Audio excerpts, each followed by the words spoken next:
Canadian prime minister Justin Trudeau Donald Trump మీద తీవ్రమైన అసంతృప్తి వ్యక్తం చేశారు. కావాలని చెప్పి కెనడాని ఆర్థికంగా చితికివేయడానికి, ఆర్థికంగా అతలాకుతలం చేయడానికి డొనాల్డ్ ట్రంప్ ఈ టారిఫ్ వార్ అనే పన్నాగం పన్నారని చెప్పి Canadian prime minister Justin Trudeau పేర్కొన్నారు. అంతేకాదు, డొనాల్డ్ ట్రంప్కి ఒక ఆలోచన ఎప్పటి నుంచో ఉంది, కెనడాని ఎనెక్స్ చేసేసుకుందామని చెప్పి. అందుకని ఈ మధ్యకాలంలో కెనడియన్ ప్రైమ్ మినిస్టర్ ట్రూడోని గవర్నర్ ఆఫ్ కెనడా అని పిలుస్తున్నారు. కెనడాని అమెరికాలో 51వ రాష్ట్రంగా ప్రకటించాలని చెప్పి ట్రంప్ భావిస్తున్నారని చెప్పి అనేక సోర్సెస్ చెప్తున్నాయన్నమాట.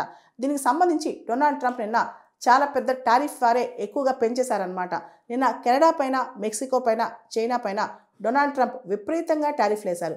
ముఖ్యంగా కెనడా, మెక్సికో పైన 25% అదనపు టారిఫ్లు, అదేవిధంగా చైనా పైన దాదాపు 20% అదనపు టారిఫ్లు తీసుకొచ్చారన్నమాట. అంటే ఉన్న టారిఫ్లతో పాటు డబుల్ చేసుకుంటూ వచ్చారు అన్ని దేశాలపైన టారిఫ్లు. దీంతో కెనడా, మెక్సికో, చైనా ఇవన్నీ కూడా రిటాలియేషన్ టారిఫ్ స్టార్ట్ చేసేసారనమాట. ముఖ్యంగా కెనడా 25%, దాదాపు $30 బిలియన్ అమెరికన్ ఎక్స్పోర్ట్స్ పైన 25% రిటాలియేషన్ వేసింది కెనడా. దాంతోపాటు చైనా కూడా అమెరికన్ అగ్రికల్చర్ ఎక్స్పోర్ట్స్ మీద, ముఖ్యంగా చికెన్, వీట్, కార్న్, సోయాబీన్స్ వీటన్నిటి మీద ఎక్కువగా టారిఫ్స్ వేసింది.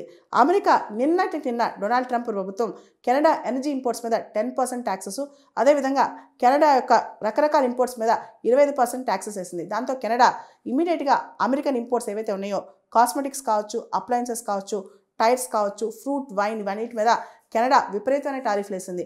ఇవన్నీ ప్రకటిస్తూ Canadian prime minister Justin Trudeau America మీద చాలా ఎలిగేషన్స్ వేశారు. ముఖ్యంగా అమెరికా కావాలని చెప్పి, డొనాల్డ్ ట్రంప్ కావాలని చెప్పి ఫెంటనిల్ ట్రాఫికింగ్ గురించి మాట్లాడారని, అసలు అది పెద్ద బోగస్ ఎలిగేషన్ అని, అన్జస్టిఫైడ్ ఎలిగేషన్ అని చెప్పారు.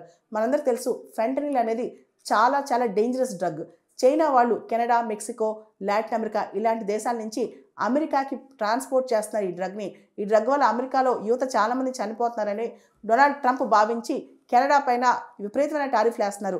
ఇది చాలా తప్పు, ఇది పెద్ద బోగస్ ఎలిగేషన్ అని చెప్పి జస్టిన్ ట్రూడో చెప్పడం జరిగింది. దాంతోపాటు కెనడా అమెరికాకి ఇంతవరకు కూడా చాలా క్లోజ్గా ఉండేదని, క్లోజెస్ట్ ఎలై అని, కానీ కెనడా పైనే డొనాల్డ్ ట్రంప్ ఇలాంటి పన్నాగాలు పన్నుతున్నారని జస్టిన్ ట్రూడో వాపోయారనమాట.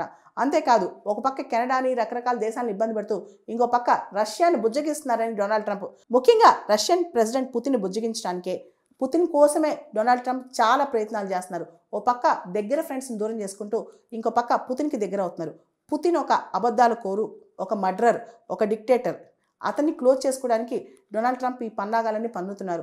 మా పైన ట్యాక్స్లు విధిస్తూ మేమెంత క్లోజ్గా ఉన్నా మమ్మల్ని ఇబ్బంది పెడుతూ పుతిన్తో మాత్రం దగ్గర అవుతున్నారని చెప్పి జస్టిన్ ట్రూడో వాపోయారనమాట. మొత్తానికి అమెరికా టారిఫ్ వార్ మొదలెట్టేసింది.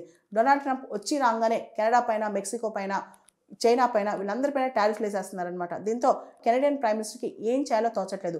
మెక్సికో కూడా 1-2 రోజుల్లో అమెరికా పైన రిటాలియేటరీ టారిఫ్స్ వేసే అవకాశం కనిపిస్తోంది. అమెరికా అధ్యక్షుడు డొనాల్డ్ ట్రంప్ తన సోషల్ మీడియా ఏదైతే ట్రూత్ ఉందో దానిలో ఒకవేళ గవర్నర్ ఆఫ్ కెనడా అమెరికా పైన, మా పైన కనుక రిటాలియేటరీ టారిఫ్స్ విధిస్తే ఇంకా ఎక్కువగా తీవ్ర పరిణామాల్లో టారిఫ్స్ ఎదుర్కోవాల్సి వస్తుందని చెప్పి ట్రంప్ ఆల్రెడీ నిన్న ట్రూడోని బెదిరించారు కూడా.